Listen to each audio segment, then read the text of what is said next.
Chennai metro rail திட்டத்தில் 2ஆம் கட்ட பணியில் பூந்தமல்லி புறவழிச்சாலை முதல் போரூர் சந்திப்பு மெட்ரோ நிலையம் வரை ரயில்கள் மற்றும் வழித்தடங்களுக்கு பாதுகாப்பு சான்றிதழ்கள் பெறுவதற்கான சோதனைகள் நிறைவடைந்துள்ளன. இது தொடர்பான கூடுதல் தகவல்களை தருகிறார் எமது செய்தியாளர் பிரகாஷ். பிரகாஷ், வணக்கம். இது பற்றிய மேலும் விவரங்கள்.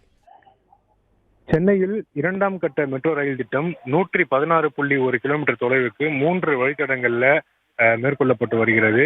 இந்த பணிகளானது நடைபெற்று வரக்கூடிய நிலையில சென்னை மெட்ரோ ரயில் திட்டத்துல அந்த பூந்தமல்லி புறவழிச்சாலை முதல் போரூர் சந்திப்பு மெட்ரோ ரயில் நிலையம் வரையிலான இந்த மெட்ரோ ரயில்கள் மற்றும் வழித்தடங்களுக்கான பாதுகாப்பு சான்றிதழ் பெறுவதற்கான சோதனைகள் நிறைவடைந்திருப்பதாக தெரிவிக்கப்பட்டிருக்கிறது. ஏற்கனவே பூந்தமல்லி புறவழிச்சாலை முதல் போரூர் வரையிலும் ஓட்டுநரில்லா மெட்ரோ ரயில் சோதனையானது ஏற்கனவே நடத்தி இருக்கிறது. இந்த நிலையில இந்த சோதனைகளானது நடத்தி முடிக்கப்பட்டிருந்த சோதனைகள் மெட்ரோ ரயில் பெட்டிகளுக்கான சான்றிதழை பெறுவதற்கு பின்பற்றப்படும் நடைமுறைகளின்படி ரயில்வே அமைச்சகத்தின் கீழ் இயங்கும் இந்திய ரயில்வே ஆராய்ச்சி வடிவமைப்பு மற்றும் தர நிர்ணய அமைப்பு சேர்ந்த அதிகாரிகள் குழுவால் இந்த சோதனையானது நடத்தப்பட்டிருக்கிறது.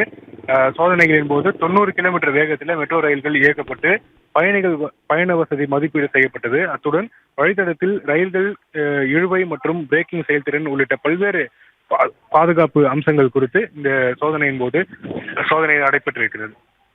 பிளே ஸ்டோர் மற்றும் ஆப் ஸ்டோரில் இருந்து பாலிமர் செயலியை QR கோடு மூலம் பதிவிறக்கம் செய்யுங்கள். செய்திகளை உடனுக்குடன் பெறுங்கள்.